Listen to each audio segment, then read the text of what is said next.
everyone, and welcome to our very first live stream where we have a brilliant panel of guests who are going to be talking about behind the business, the truth about going it alone. My name is Advita Patel. I am one of the co-founders of the Asian Comms Network, but I'm also a business owner with my agency called CommsRebel, if it isn't obvious behind me. And we work with organizations to help them build confident workplaces through internal comms so people can be their best selves.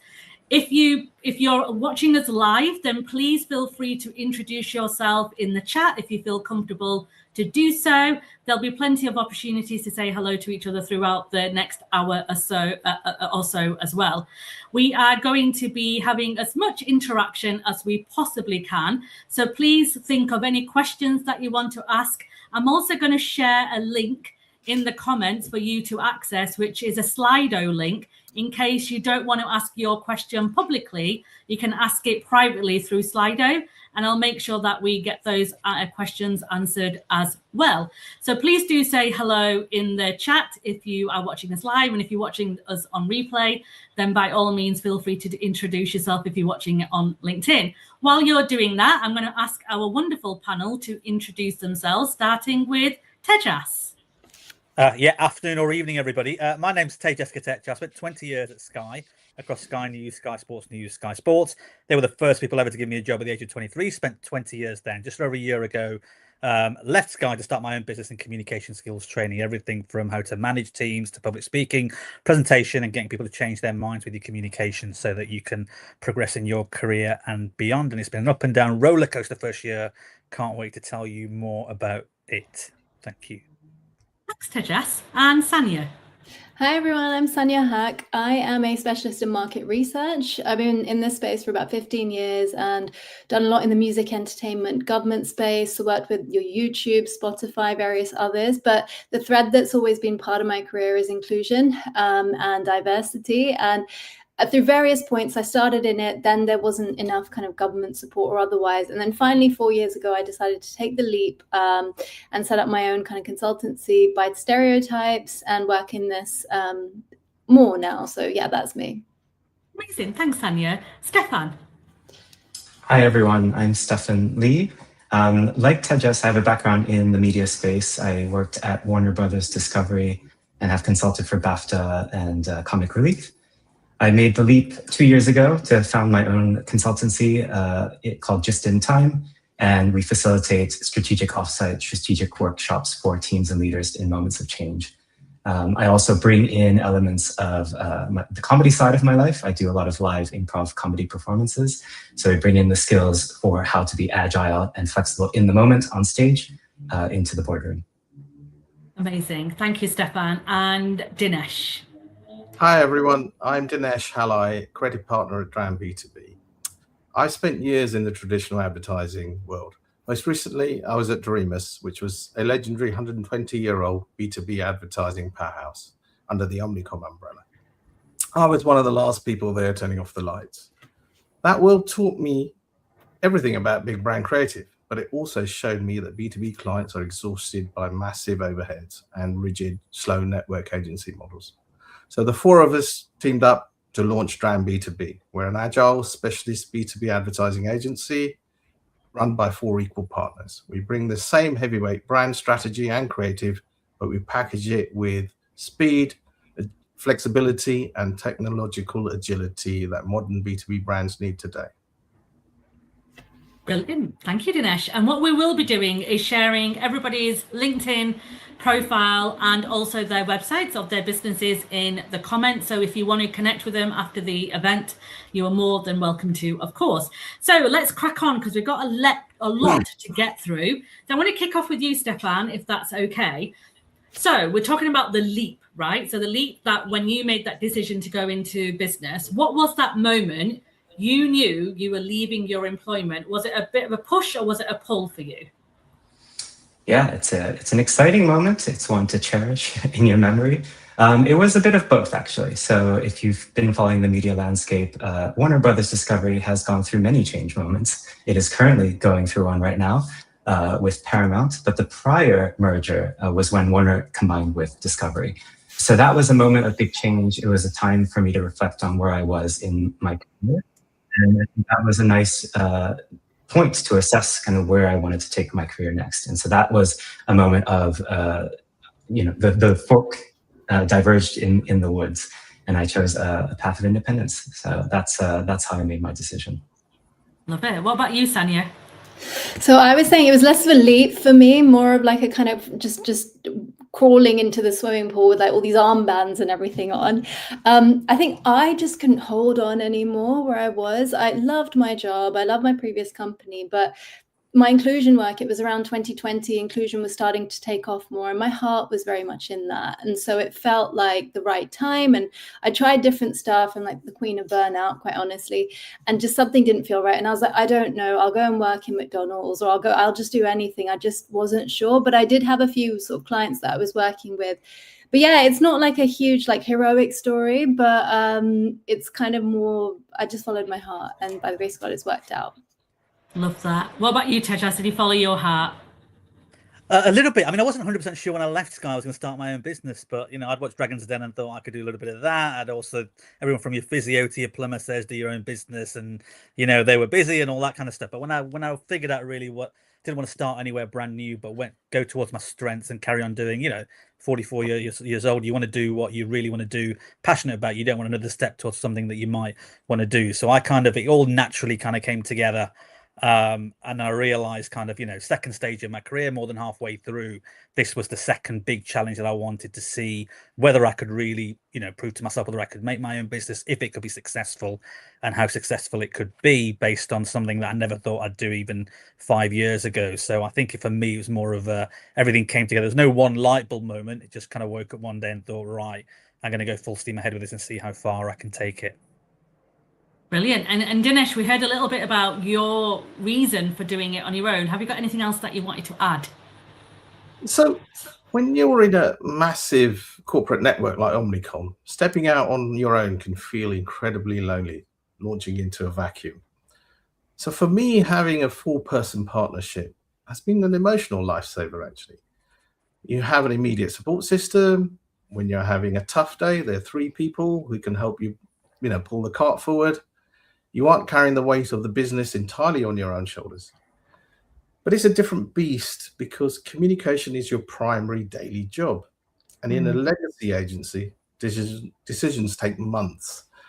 With 4 partners, we can pivot in 5 minutes, but we must make sure we're completely aligned to do it successfully. It works because we don't overlap, we aren't carbon copies of one another. And as a creative partner, I can focus fully on the work, storytelling and brand delivery, knowing, my other partners are running their respective lanes with total trust. Love it. I mean, you're also good. I'll tell you why I started, because I wanted to get revenge, to be completely honest. I had this fire lit in myself because I didn't get a promotion that I really worked hard for. And I was like, right, that's it. I am going to get out there and I'm going to prove to everyone that I can do it. And that is, in all honesty, and I know we're being very vulnerable on this call today, but that was my driver. I was tired of having to wait for permission and validation.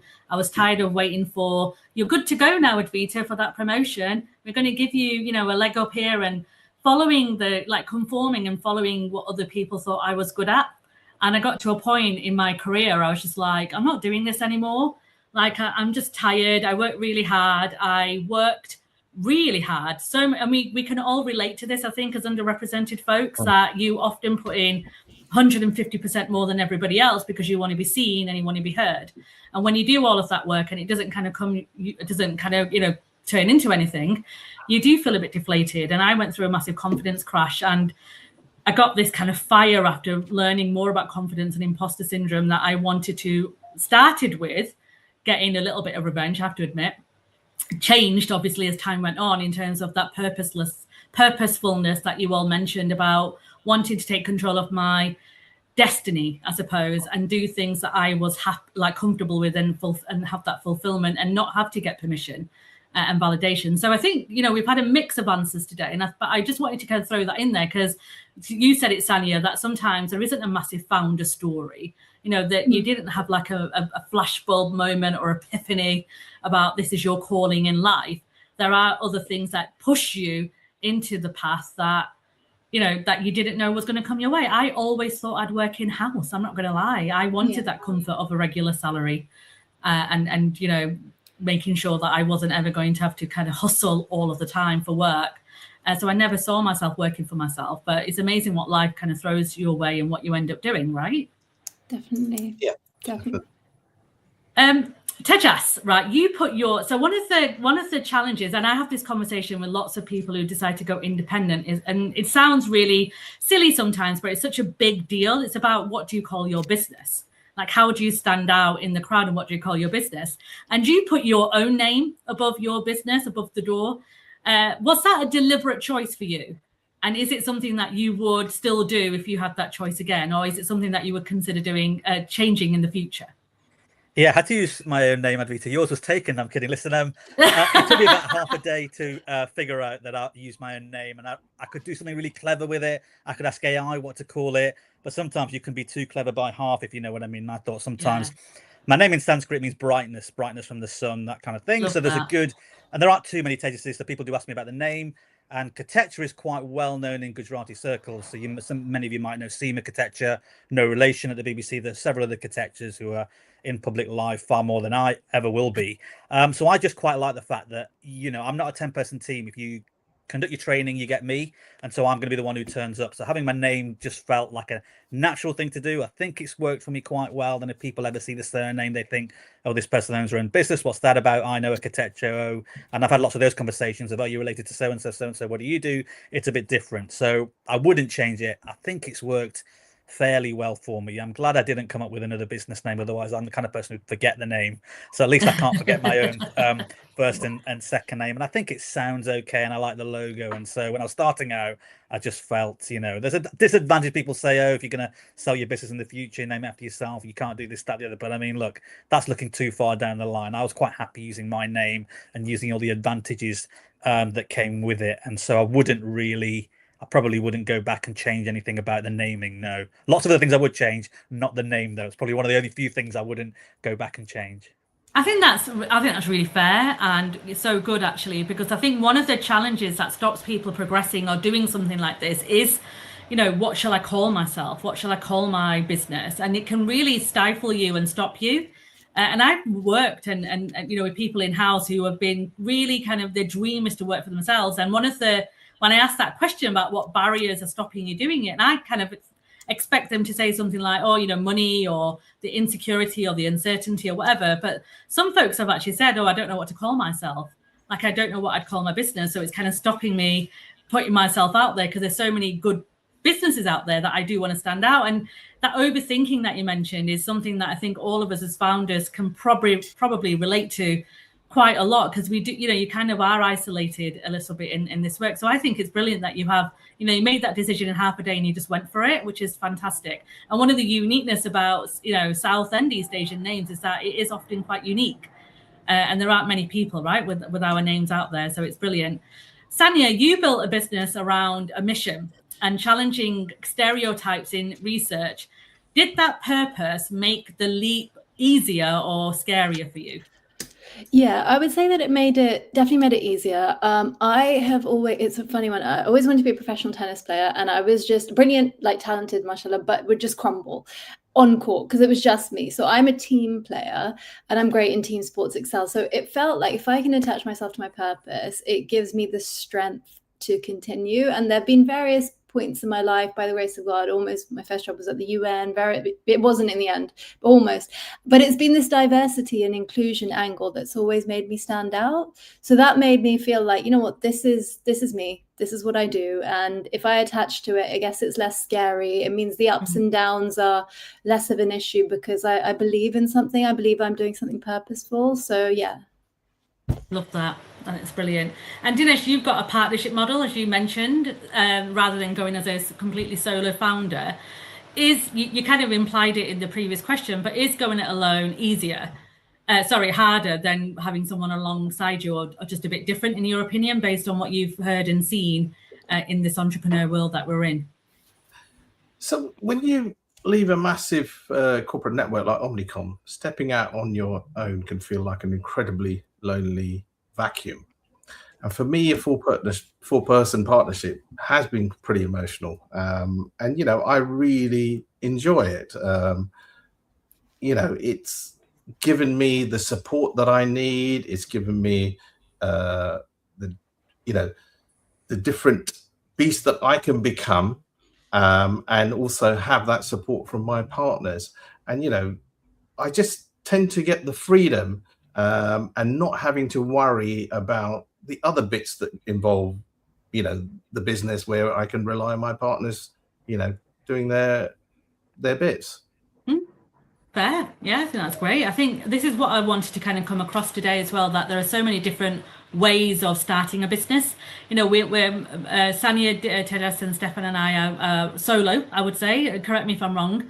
But there is opportunity to be to be part of a co-founding partnership or an associate model. The way I do my business is that I am a solo founder, but I have associates.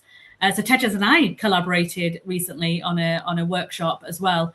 So that's another great opportunity. So if you are feeling a bit worried about, oh, can I do it completely on my own? Then there's no, there's nothing stopping you kind of finding maybe a co-founder that you may want to set something up with, or becoming an associate of somebody else's business as well. That's another way to do it from a kind of freelancing perspective, because you would have heard there's different terminologies out there that, people call themselves freelancers, some people call themselves consultants, some people call themselves contractors.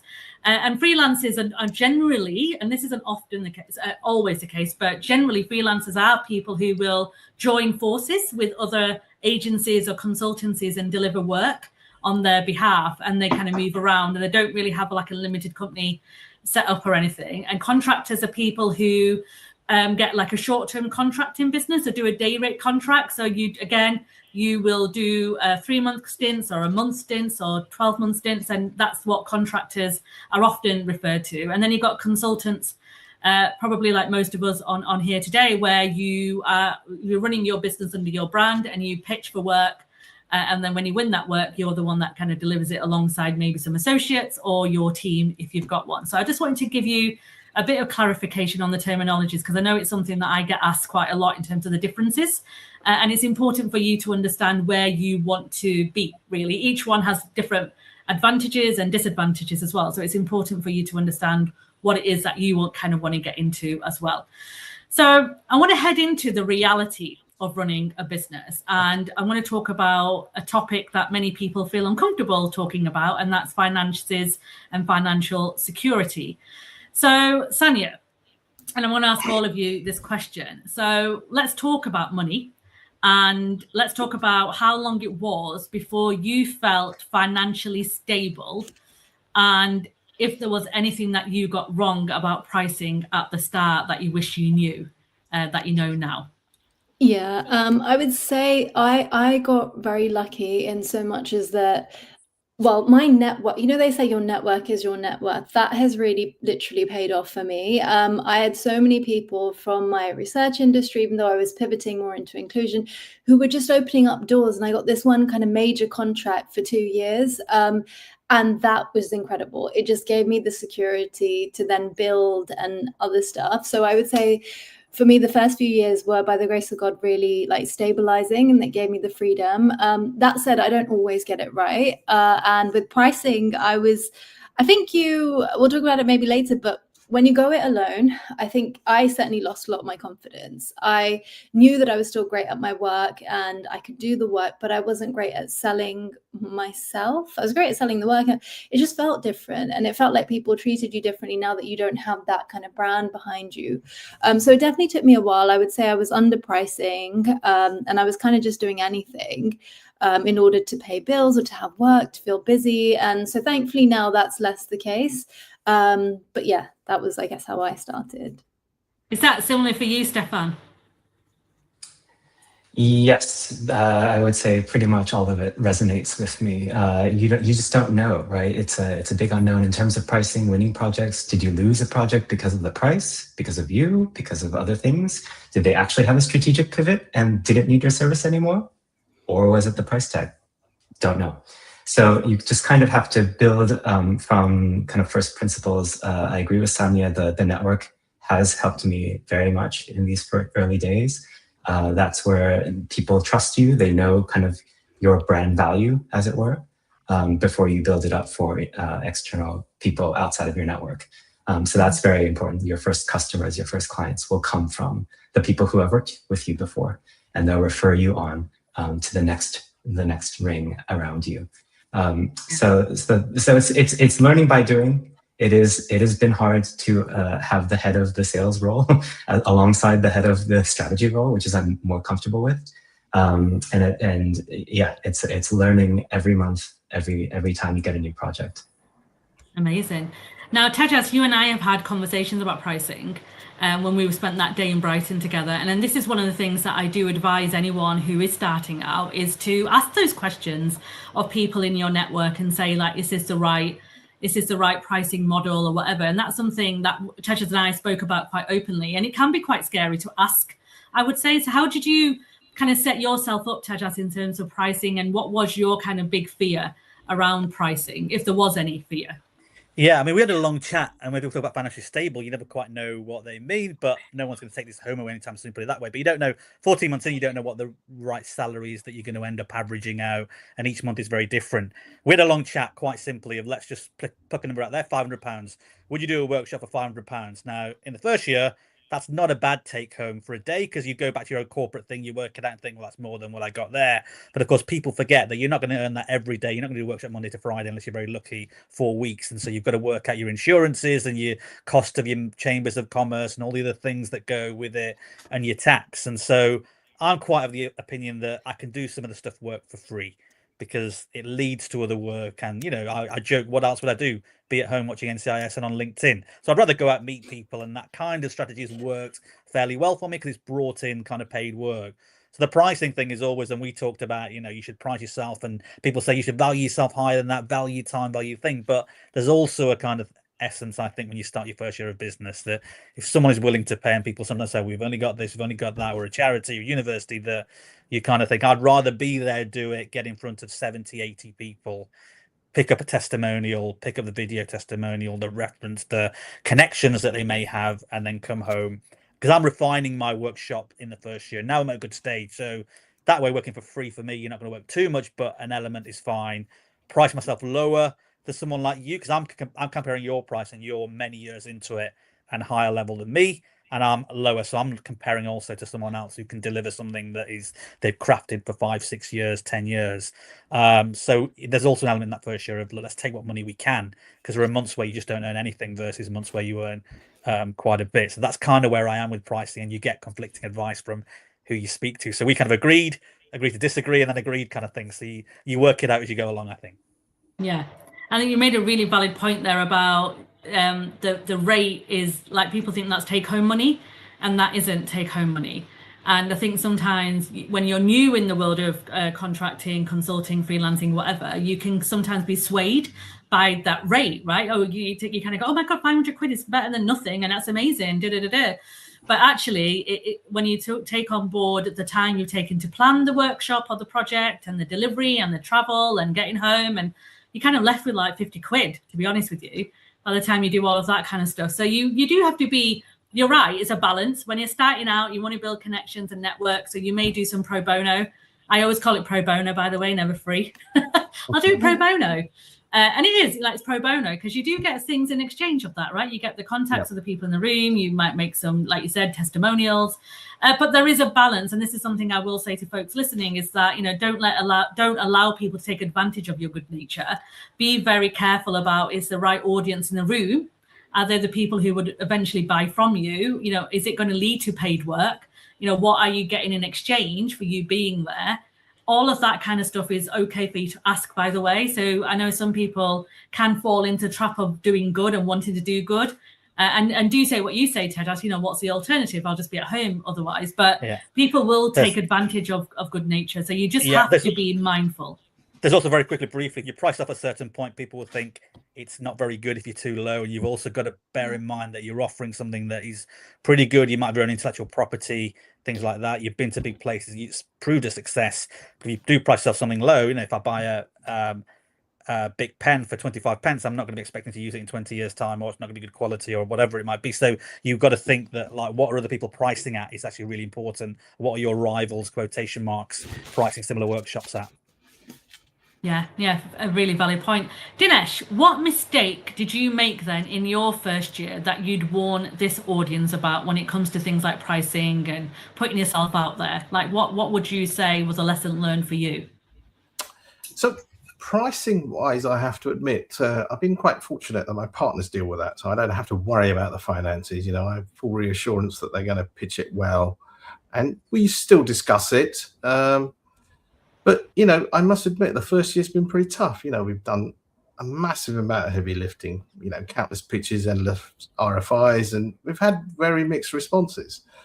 You know, but earlier this year, we felt things were changing. You know, we were getting a bit of response. The AI hype cycle started to cool. Clients were starting to see AI couldn't replace the strategic human creative nuance.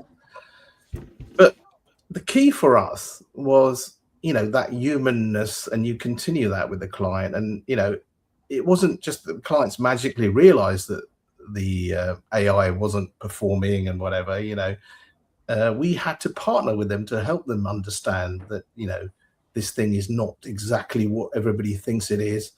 And we just waited for them to sort of suffer a little bit. And when they realized, great, this is not working, we managed to sign a few contracts and projects earlier on in the year.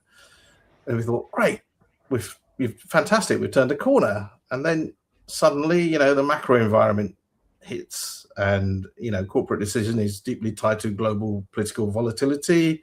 When you have tension in the Middle East, followed by, you know, immediately changing prime minister in the UK, corporate boards freeze. You know, they don't say no to your advertising campaigns, they just delay. So my warning is, just when you feel things are improving, anything can happen. You know, always keep pushing, keep pitching, and never let your guard down. Money is probably the most difficult conversation, and I'm lucky I don't need to have that, because I leave that to my partners. That's the beauty of having a partnership. That is the beauty of having the partnership. And you're right, it's that feast off famine, right? Yeah, and I think we all have quiet months. You know, I've had very quiet months, and I'm just like looking and refreshing my emails or checking my phone's okay, and checking in with my other consultant friends. Are you quiet as well? Is it quiet? Is it just me? So you know, when you think about those feast and famine months, Stefan, how do you handle it, like mentally as well? Like, what's your kind of thing that you do when your emails aren't pinging or people aren't recommending you? How do you kind of get through those moments? Yeah, that happens. I think two things, practically speaking, that helps is, first, have an emergency fund, you know, going in with eyes wide open, that you have X amount of runway in terms of months or years, where you can be quiet and handle that. That is the ultimate safeguard. And then mentally around that is just understanding your risk appetite for that. You know, if you're someone who really relies on a regular payslip with known benefits, known income, then making the leap may be a challenge for you. So knowing that, you know, my risk appetite and my emergency fund allowed me to try this out was vital. And then the last thing is, you know, when it does get quiet, you just kind of, part of me, mindset wise, is, okay, I'm shifting from project delivery mode into business development mode. So that's a different, you know, set of activities. That's a different mindset. And when it's really dry or really quiet, you know, you just think, oh, I'm buying some great leisure time right now, and I have a lot of flexibility, and I'm gonna walk in the park. So just anything to kind of keep yourself cool and not panic will go a long way. Great advice. How about you, Sania? What's your advice? Yeah, the same really. A lot of praying when things are not going. I'm just like, I'm sure something will open up. But absolutely on the leisure advice, I would say like fitness is a huge, huge part of my life. It's always been a big part of my career as well. It helps me kind of think, and I would say it builds structure. So at least I know, right, I'll go and play paddle, I'll go play tennis, I'll go and do this. So then that helps kind of break those periods up. But further to that, the business development side, the social media side, I think that's huge. I would say, again, by the grace of God, so much of my work over the last few years has come to me because of LinkedIn. And then you know that, right, I can focus on my content, and like I do some thought leadership and stuff. So it makes me think about that more. And like Stefan said, like, you're buying yourself that time rather than thinking of like losing money. I think that's a great way to think about it. You bought yourself some marketing time. So that's, I guess, my approach. Yeah, no, I love that advice. I think that's so important in having, like, not getting too deep into it and getting into a spiral is definitely what I agree with both of you. I wrote a book when it was a bit quiet for me. It's like, oh, I know, let's just write a book. Like, that's a good thing to do with the time that I've got available, because you've got to find something that gives you purpose, right? I think that's the key thing when it is quiet. And it is, people see this kind of really kind of joyous and positive outlook on LinkedIn often, like, oh yeah, I went here and I did this and this is what we're doing, because you do that as consultants and agency founders. You have to kind of put yourself out there and talk about some of the great stuff you're bringing. If it was all doom and gloom, client wise, it doesn't always work very effectively. So people will often message me privately and go, oh God, it sounds like you're having an incredible time and things are going really well for you. And I'm like, it is going well. I'm not saying it isn't. I'm very, very lucky and privileged to have what I have, but don't be fooled by what you see online. There's sleepless nights and constant worrying about, someone who ghosted you after you spent like 3 months doing a proposal for them and things like that. And one thing I will say to folks listening, and all of you hopefully may relate, is you've got to get okay with rejection. Like, rejection is like when you first start out, it is like takes a lot, and you've got to be resilient to it. Because I took everything really personally in my first year of business. Every time I got a rejection, every time I got a no, I was like, oh my God, I'm so rubbish. I must not be good as what I think I am. And that's never the case, really, or not always the case. It just wasn't the right time for you then. And rejection is redirection. I completely 100% stand by that. But you have to be okay with it. You get rejected more than you get accepted or get the yes. Like, it's like 70-30 at times, depending on the pace of how many proposals and pitches you're putting out there. Is that something like you can all relate with, that kind of rejection that we face when you're kind of putting yourself out there, aren't you?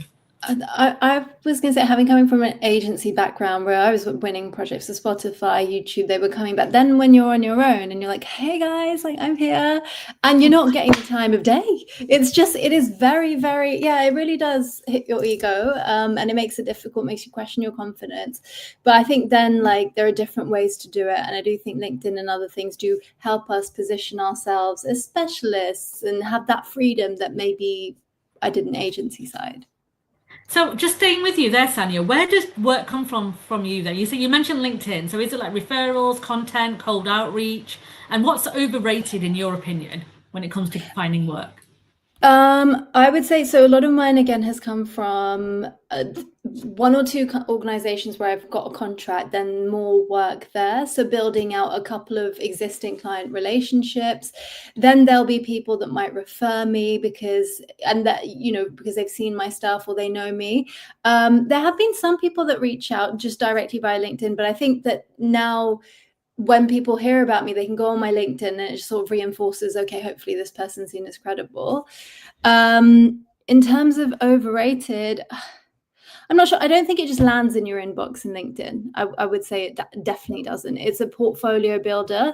It's a credibility builder. It means that ghosting sometimes is harder because, like, they're seeing you constantly. So I'd say it adds a bit of like that nudge theory-ness to it. But yeah, it's not like, oh, I made £1 million from LinkedIn this week. That's not how it works for me, at least. No, it's a vehicle, isn't it, to kind of get your brand out there, I think, rather than it being like the massive conversion that people think it might be. How about you, Dinesh? Where does your kind of work come from usually? So, like Sania said earlier on, it comes from our network, really. I think I'll be quite frank. I think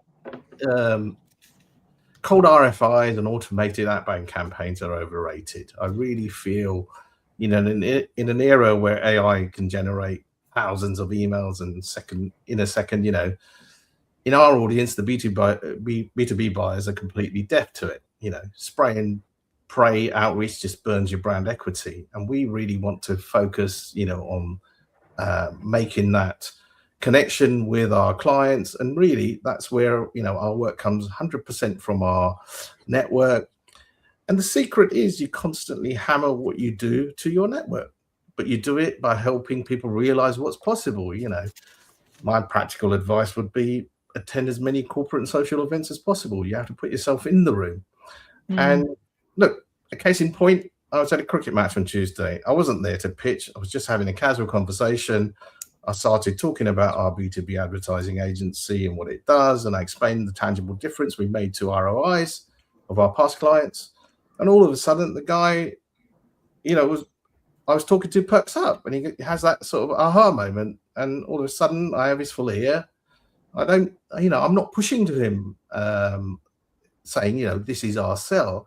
And I helped him realize the gap in his own business by sharing a real world success story. So we all probably come from some kind of stories that we could tell, and just telling that, you know, never stop selling yourself would be my advice, and your agency, and you'll be constantly and pleasantly surprised. Yeah, no, great advice there. Well, you know, all of us, I think, on the call do B2B, so business to business.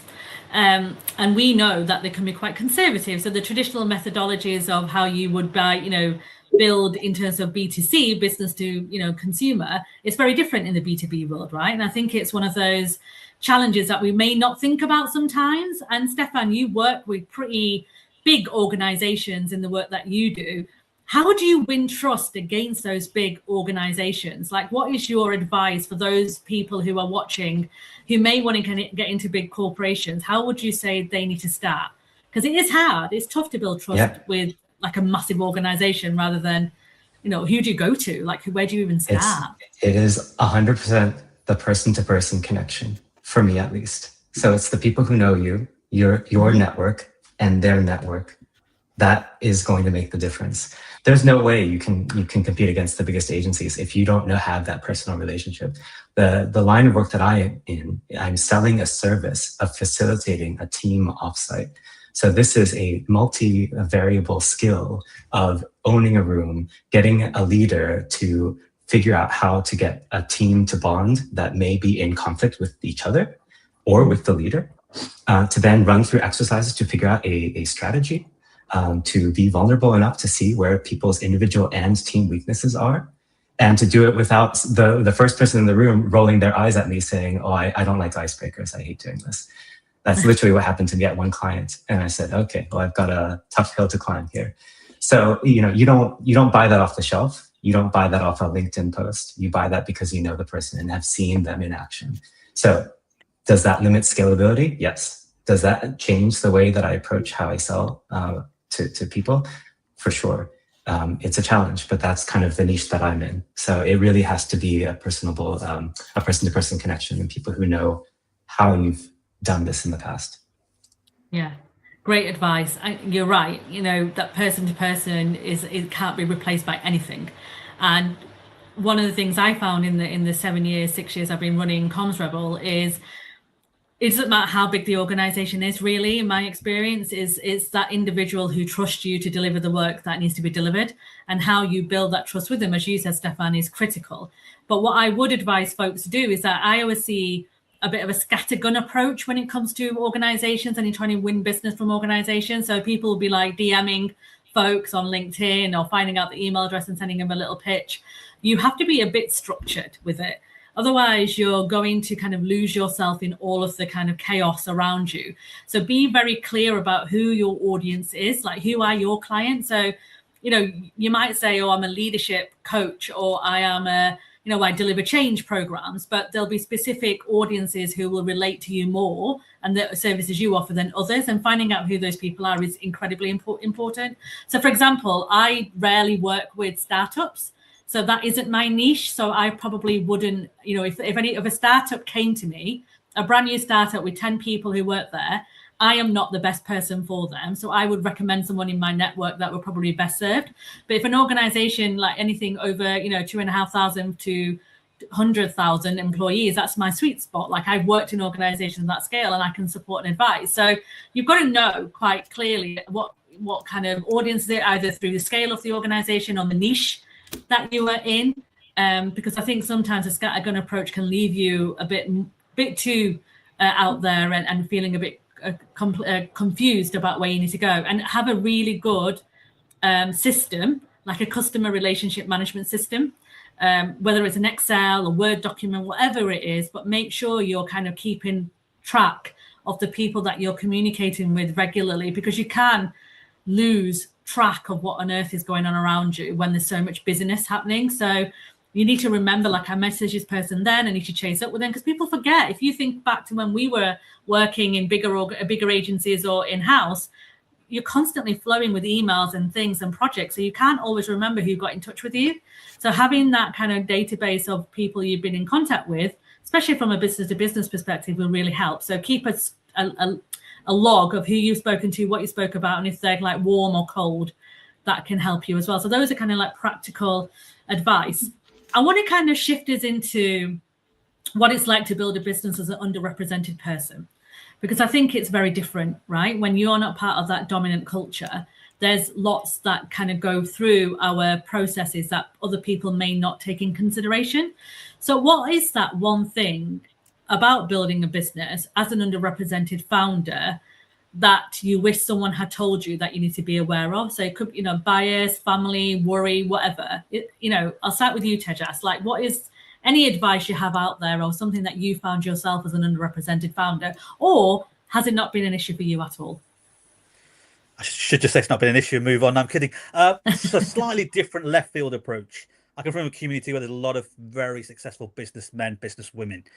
Some are financial free. Some will probably walk around like they are more successful than they are. So there's that pressure of the advice there to say, oh, you run your own business, you should do X, Y, and Z, even though you know X, Y, and Z are not right for you. They might have been right 5-10 years ago. So there is that bias of having to listen to people say, if you do what I do, you'll make this kind of money. You should do this and go there and not do this.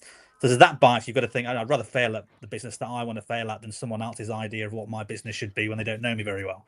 So there is that one element that's quite strong. But also the other thing is in communication skills, no one's done that. Haven't got a pathway. There's an element of, if you are an ethnic minority or, from a background that these days, many companies, there's an easier route in than there ever was. So that is the one thing that changes, that is quite good in certain forward-thinking companies. But then the other thing is that we haven't got a lot of the networks that other people have got of saying hello to Joe Bloggs and HSBC to open the door for us to, their colleague next door. So you kind of are in it on your own, and I think you feel those personal failures.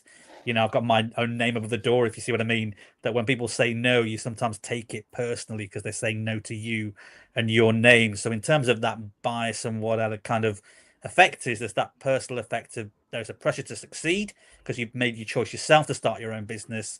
You've not done the advice that a lot of people have told you on YouTube or your elders in your community.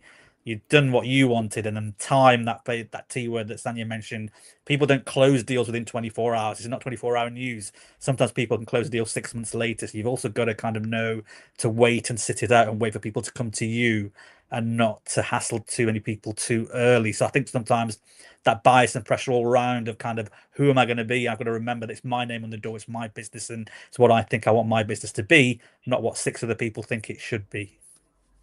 Amazing. Yeah, no, that's great. Thanks for that advice. Brilliant. Sania, how about you? Yeah, I think I've got like a double situation in that I'm an underrepresented founder that represents underrepresented people. So but with that said, I lean into it because I guess I can. I'm very interested to hear everyone else's, because I do think if I'm just going up against the mainstream research companies, they will look at me and my team that I work with in research, we're all South Asian. And I do think they might think twice what it's about. But because we do focus on underrepresented communities, I can highlight that more. And then when you catch the wave and that's what people want to do, that's great because it's an easier in. And I've seen some amazing brands like hair, makeup that are focused on that. That said, when the door shuts, I take it not personally just for myself, but for the communities as well. I'm like, hold on, what do you mean this is not a priority anymore? Like, have we missed the whole, like, you know, equality conversation? So I've calmed myself down sometimes on that. But yeah, I'd say I can lean into it. It doesn't mean that there's loads of work always that though, but I guess it's my armor. Yeah, no, I can see that actually. You know, I do a lot of inclusive communication work, and I think being underrepresented and a woman in that space can help in certain situations, because you kind of, people make the assumption about lived experiences, even though we all know that not all lived experience of South Asian women are the same, right? So it's a really interesting space, I have to admit. What about you, Dinesh?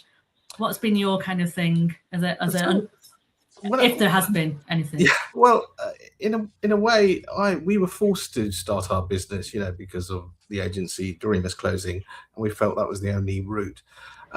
Culturally, what I struggle with is the fact that, you know, we come from Southeast Asian families, and, you know, a deep-seated culture is, you know, placed on stability.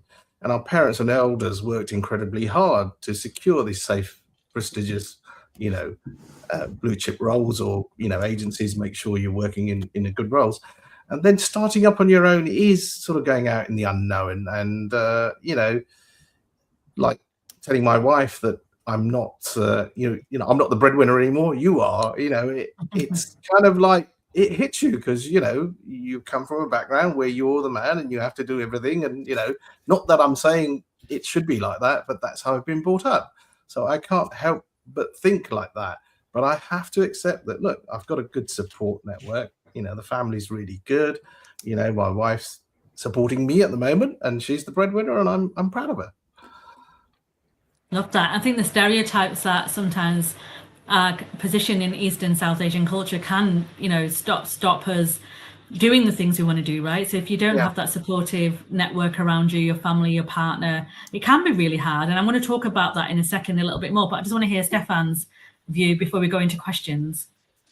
Yeah, I mean, one thing that helps me personally is the comedy side of things, because if you can't laugh at yourself, then you're in trouble. So on the improv side, I spent a lot of time with the first pan-Asian improv comedy group in the UK called Comediations. So we filter a lot of our angst and anxieties through comedy, which is very helpful. But to thank God for Advita and the Asian Comms Network as well, to have a space, a support network that, you know, other groups will have their various networks and people who can bounce ideas off of each other. Thank God for the Asian Comms Network to have a space that with people who kind of get that lived experience, that shared cultural touch points. I do, you know, I'm kind of all over the place. I have Korean heritage, I have an American accent, but I've lived in London for 12 years. So I use all of that as actually a strength, you know, kind of the perpetual outsider, insider, having a fresh view on things, understanding how to connect the dots between Asia, between the West, and in different sectors as well. So maybe, you know, probably we are blocked out of certain rooms, out of certain projects because of our underrepresented backgrounds. But the clients that do want our help want that part of us as well. So it is a luxury to be able to bring those variety of experiences to rooms that may not have had that. Yeah, I love that. I think leaning into your uniqueness is really special. And I always say to folks who, you know, let's not beat around the bush. We do face into adversity and bias, right? And especially in the last couple of years where this rhetoric around D&I has been quite challenging in certain places. So people are making assumptions and are falling into that kind of trap of following the sheep, I would say. But I always say to folks, lean into your uniqueness. To your point, Stefan, Korean heritage, you brought up in the US, lived in the UK for 12 years. There aren't many people out there who could say that about you, about yourself. So lean into things that make you unique. Don't ever shine, or always shine, but never shrink. Never shrink or hide yourself away, and lean into who you are. I spent many years conforming and hiding my heritage because I was ashamed and embarrassed, and I did everything I could to not be South Asian. To the extent where I wore a suit to my cousin's engagement party. The pictures are hysterical. Anyway, but one of my biggest challenges was my parents were worried for me, to Dinesh's point, when I left a really well-paid role, I was doing pretty well in my career, even though I've faced into certain adverse situations.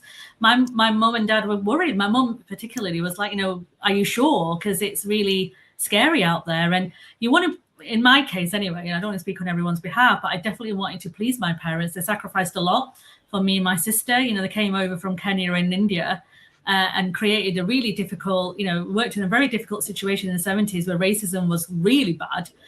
They owned a shop, they worked really hard. They made sure we got educated. And then, you got me going, I want to set my own business up in the year of COVID. So there was a lot of challenge coming that way. But what I would say to folks who may be facing pressure, either from parents or siblings or, the community or your partner, is you've got to kind of really believe in yourself. You've got to believe in yourself, and you've got to believe that you're going to be okay. And because if you don't believe in yourself, you can't expect anyone else to believe in yourself. And when you're going into the world of freelance contracting, consulting, you have to have that unshakable belief. You'll be days where you go down and days where you stay up, but you've got to believe in yourself, because there'll be days when no one's championing you and you have to champion yourself. And that was going to get you through your bad days. So that's my biggest advice about the self-belief. Right. I want to go into questions. So Anusha has asked, any pricing strategies you recommend? Anybody got a pricing strategy that they want to share on how you do it? I use AI. I'm not going to lie. AI is really good for looking at what that offering is, how competitors might, and then you can so I would say that's a real game changer. It's helped me a lot. Love that. Anything else to add to Sania's thoughts? Yeah, off of that, finding as many comparables, benchmarks, AI can help, but also friends who do similar work or things that you can find through networks or asking. Also, shaping the pricing strategy based on the client helps. And what I mean by that is sometimes it's a day rate that you're quoting, sometimes it's a project rate that you're quoting, and there are advantages and disadvantages based on the situation. Also, the kind of organization, a corporate versus a not-for-profit versus if you're trying to do things pro bono to get extra things that are not financial returns. A lot of variables. There isn't really a one-size-fits-all, unfortunately, but AI has massively helped over the last 2 years. Yeah. AI is a great shout. Dinesh, did you want to add something? No, I totally agree with. Well, you've got your co-founder doing it all for you, yeah. So what are you going to add? No, having said that, we do like Stefan said that we do come across this. Oh well, look, we'll show our case studies and they're all blue chip clients, Fortune 500. And they kind of think, oh, we're expensive. Well, no, the whole reason why we built this is to be more agile, and we're nimble, and we want to give you a more cost-effective solution. And that becomes an education to clients. And we've lost clients because they think, oh well, these guys are too big for us. And we're saying, well, we're not. There's only 4 people here. So it's a very difficult thing to price and get the win that pitch. So yeah. Very, very tough. Well, a big piece of advice I will share, Anusha, is that first of all, what Stefan, Sania and Dinesh have said, ask your network 100%. So people in a similar field as you, ask them what their kind of benchmark is for a day rate, and also in terms of project rate. I think that's really useful advice from Stefan. Project rate is the way I work generally. So I will rarely quote a day rate for stuff. I will quote as a project, like what is the outcome you want to achieve, and this is a project I will deliver that out. So it doesn't really matter about how many days, it's the outcome of the project. But the other thing I will say, if you're starting out, if you are someone who's starting out, look at how much you need as a person to survive. And I mean, like, not survive like on the breadline, but to live the life you're living right now, and then break it down. So if you were earning a salary of £70,000 per annum and your take-home pay was £4,000 or £5,000 or whatever, then break that down into what that looks like for you from a consultancy point of view. And that's what I did. So I realized when I first started, I needed to make about £175 a day to maintain the lifestyle that I was living, which seems so much more achievable rather than looking at the big chunky things. And then using that as my benchmark, my own personal benchmark, to quote work, knowing that I'd probably get maybe 2 projects a month, maybe based on how it works when you're kind of putting yourself out there. So if I'm getting 2 projects a month and I'm doing 5 days on each of those projects, that's 10 days worth of work in a 20-day month on average, take away weekends. What do I need to charge that I'm comfortable with, but doesn't outprice me?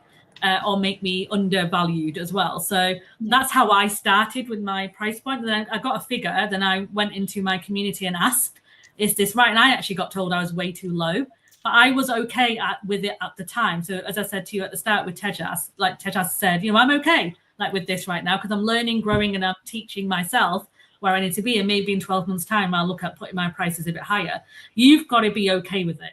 That's what I would say. You've got to be comfortable. You've got to be confident, and you've got to stand by it. So whatever you decide to charge, you've got to be okay with it.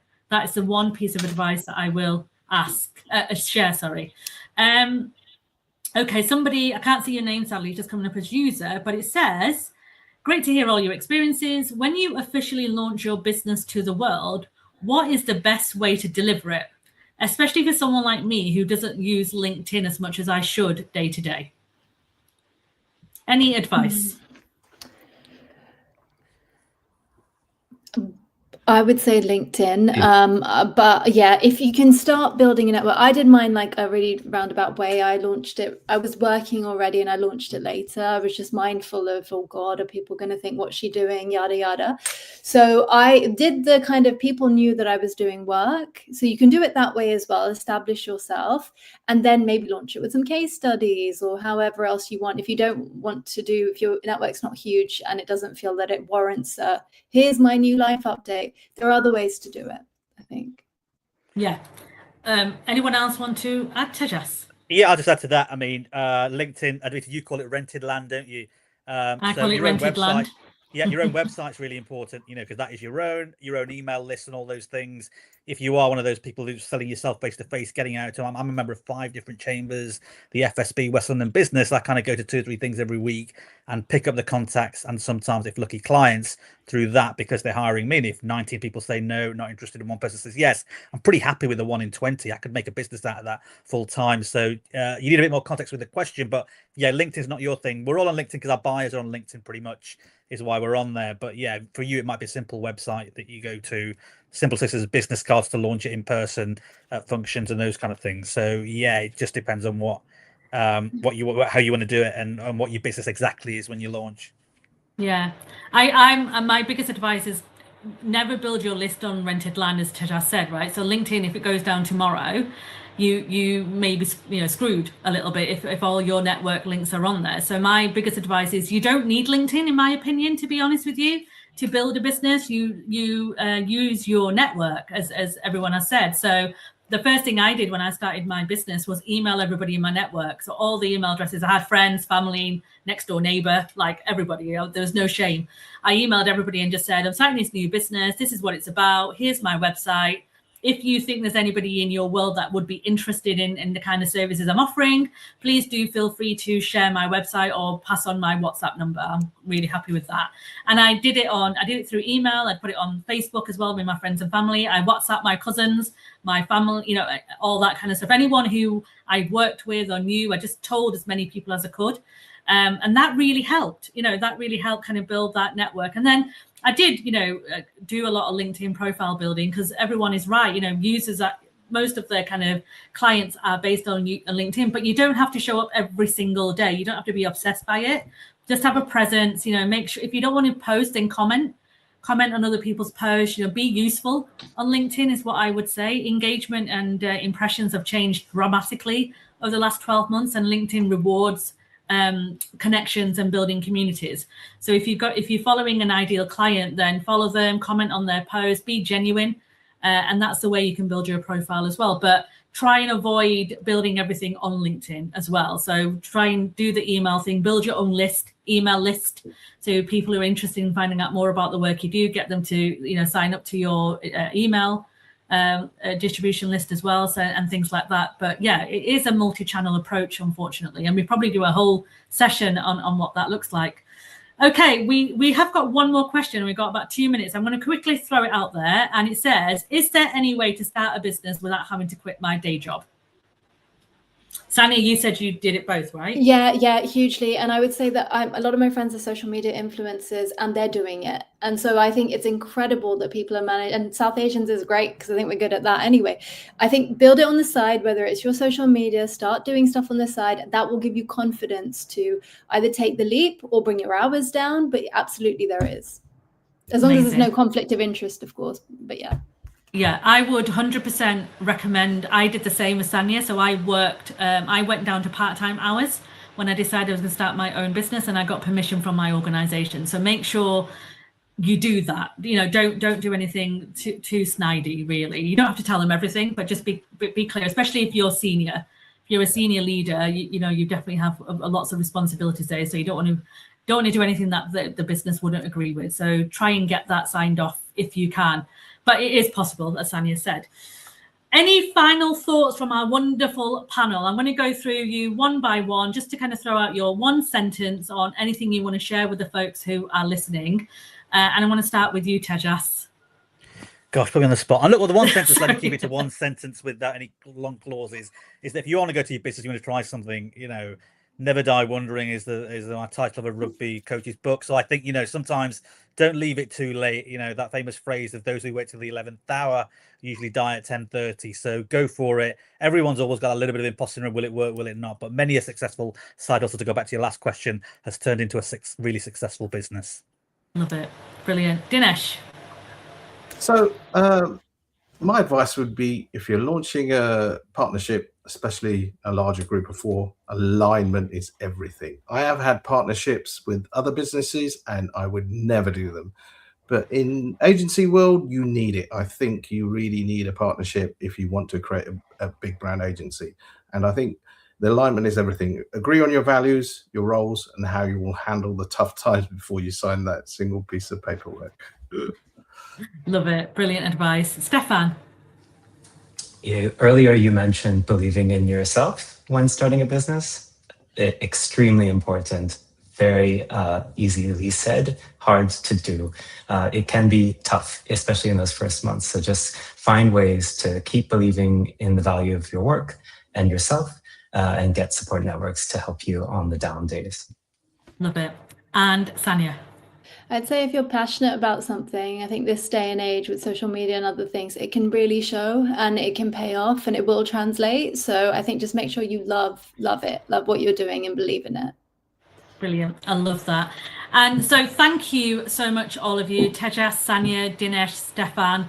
This is one of the reasons why we do have the Asian Comms Network, because as Stefan said earlier, we wanted to create a community where you can ask these questions in a safe space, and with people who get it, who understand and who recognize the challenges that you may come across, whether you work in-house in agency or want to set up your own business. There's a whole range of members within the community. So if you are interested in becoming a member of the Asian Comms Network, we're going to leave the details in the comments for you to join. Please do ask any questions that you have about the membership. We're more than happy to support you. We're going to be doing more of these LinkedIn lives over the year as well. So if there's any specific topic you want us to discuss, if there's anything you want us to concentrate on, any guests that you want us to bring as well, please do let us know. And feel free to keep asking the questions in the comments. We will try our best to get in there and answer them as well. I know Jessica's just asked a question, but Jessica will go into the comments and answer them if we're all okay with that. It was about when is the right time to kind of go into business. And very quickly, I will say I don't think there ever is a right time, but I'm going to put in a little bit more context to that answer in the comments on LinkedIn. But thank you, all of you who tuned in live, and thank you, those of you who are watching us on replay. Like I said, please do feel free to drop your questions in and we'll pop in and make sure we get them answered. If you've got anything else that you want us to cover, then you can email us at hello@asiancommsnetwork.com as well. Thank you again to our wonderful panelists, and thank you to all of you, and we will see you very, very soon. Take care of yourselves. Thank you. Thank you, everyone.